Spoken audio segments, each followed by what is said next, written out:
Okay, so the first one would be like when you register for CAT. For CAT, there is a minimum requirement of 50% in your graduation, whereas when it comes to XAT, there is no such requirement. And after that, when we look at the pattern of CAT, there are three major sections. One is verbal ability, and the second one is LRDI, and the third one is cons. And you have like last year when we faced it, we had 2 hours for the CAT exam, and we had fixed time of 40 minutes per section. And in those 2 hours, we had like 66 questions. 24 were VA, and 20 were DI, LRDI, and 22 were quants.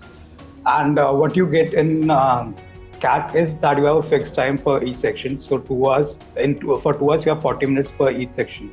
Whereas in CAT, you have five sections. One of them is cons. One of them is VA, which has a hint of DI in it. Then the second one is verbal ability, which also has a hint of LR in it. And the third one is decision making, which is entirely different when it comes to CAT. It's not there in CAT. And the other two would be GK and essay writing, which came in 2022. It was not following the pattern was not same, and in 2020, from past 3 years, the essay writing was not coming in that, but we had it in our year. And so yeah, this is the exam pattern. And like in 165 minutes, we have for the first three sections, 15 minutes we have for GK, and remaining 10 minutes we have for essay. But one thing which is there in that is that we can switch between sections. Unlike in CAT, you have 165 minutes and you can switch between the three verbal ability and the decision making and the quant section.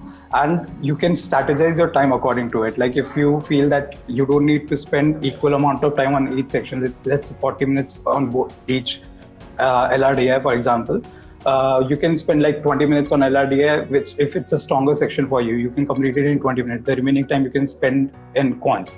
So that's the difference you bring in that. Like you have the freedom to move between sections, and that's where it's really important for you to have different strategies for both CAT and XAT. So yeah, that's the main difference, I would say. And when it comes to the marking scheme also, CAT has I guess 3 marks for each right answer and 1 mark for wrong answer.